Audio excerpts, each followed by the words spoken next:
Hey there, mate. So great to talk to you, mate. So it's been a while, hasn't it? So yeah, let's have a little scanny. So the principles that we knew from last time are really working for you here. If you look, your extension of the spawn zone is absolutely perfect.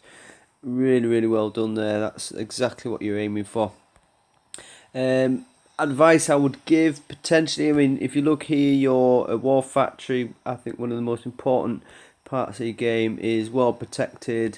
You can't get mortarmen over the top. You can't get obviously over the top without being hit by said salvo here.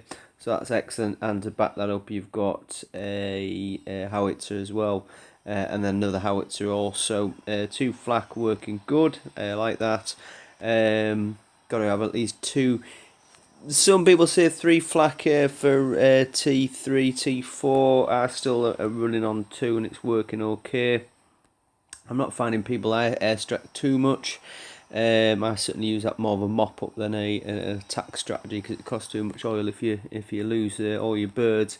The only thing I would probably look at, well, there's a few things. First thing first, if you were to get hit by these mines, you're already on top of your base. So I'd be getting these mines pushed out a little bit. I mean, I use Zeus, so you'd obviously have to push them out quite a bit because they've got huge range on them.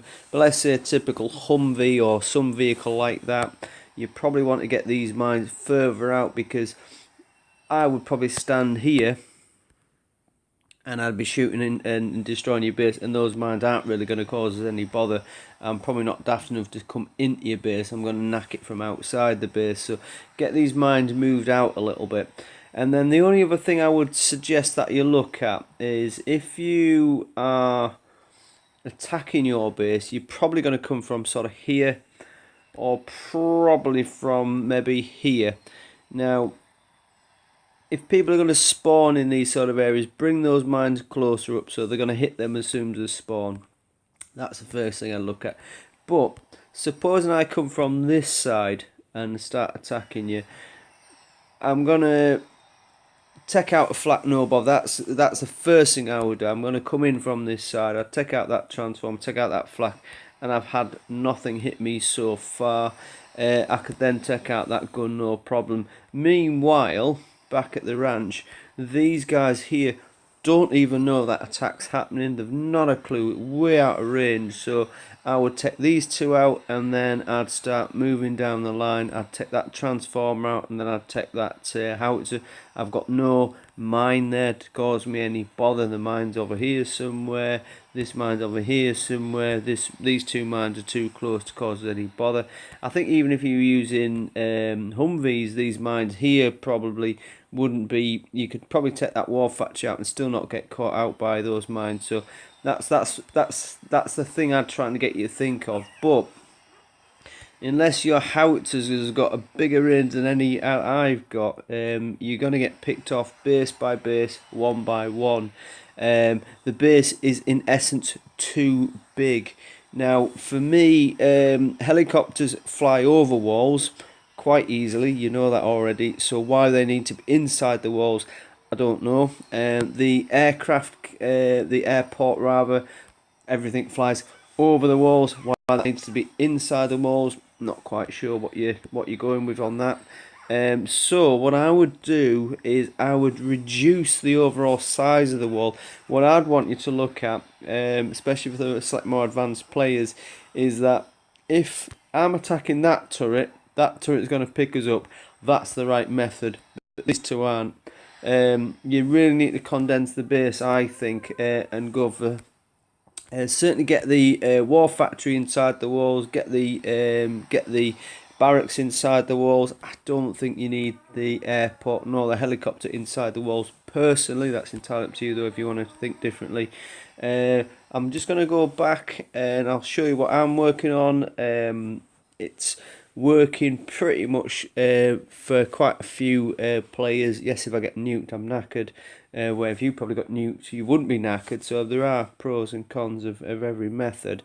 As always, I don't say what I'm doing is right. I don't think it's necessarily the only base setup, but it's a different base setup to what you're looking at, and just to try and get you think of other ways. Okay, so we're back at Game Changers base here. So the first thing I've tried to do is minimise the actual walls themselves. I've obviously adopted the same method that you're coming up with, where the spawn zones are going to be really far out there. There's going to be nothing spawning immediately close to my base. Where you do spawn, I'm trying to put a mine there. I watch your videos every time somebody attacks us, and I kind of tweak my mines a little bit. I'm thinking if you're coming in this way, that mine's going to cause you a little bit of bother, or it's going to steer around this way. There's a little cheeky mine hidden behind that wall, behind the you know what it is. Behind that building there, you can just see it over there. And I've got a mine if you come in this way out, but they're a bit further out because I reckon people are going to be parked there to aim at my turrets. So therefore, I want to make sure the mines are where they're going to be, stood or parked, if you will, when they're shooting. I'm going for the same principle that I like. If anything spawns inside my base, it stays inside the base. I like that, so I'm obviously still keeping with that method. But what I'm also trying to work on, the principle, especially with this new turret that's come out, this peacemaker here. Look at the principle of the peacemaker. Generally, whichever turret would be under attack is pretty much going to be protected by the peacemaker. If you go for the peacemaker, you're going to be under fire from various other turrets, and that's the advantage of keeping your base tight, is that ultimately you're not taking one turret on at any one time. You're taking all the turrets, or as many turrets as you can at any one time. And even if you do take on a turret, you've got mortarmen inside here, you've got tanks and Zeus or whatever you've got inside your war factories. Those sort of things are not too far away to start looking at hitting you as well.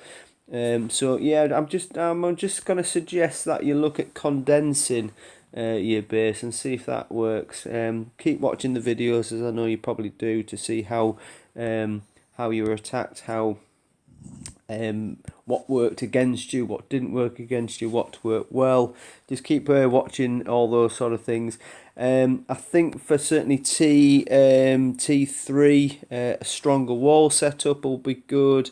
Getting obviously the heliport up to speed is important, because level 4 opens up Guardians.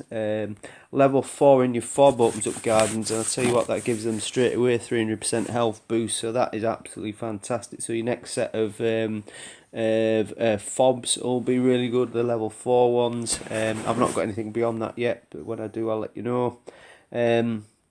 It's different now, isn't it? I mean, you're not stuck with level 37. I'm not stuck with. I'm level 48. Technically that should be level T4, but I'm still okay in T3 because technically I'm an officer. I don't think it's as bad as it used to be, where you were kind of restricted, and then got booted off the map, and then you're in completely different territory.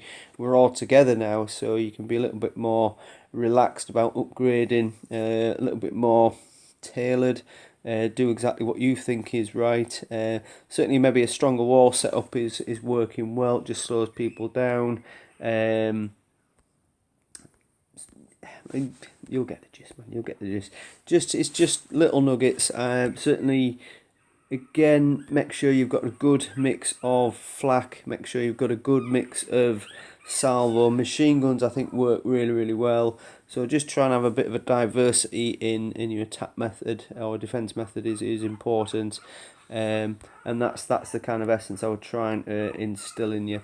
So no great shakes really, nothing majorly different to what you're doing. The techniques that you're employing with where people are having to spawn from are absolutely excellent, but just maybe bring it in so that if you're attacking that turret there from this side here, then you're going to get hit by a mine, but then not only that, you're going to get hit by a machine gun, you're going to get hit by a howitzer, and that's what I want you to be having to think about. Alright brother, take care.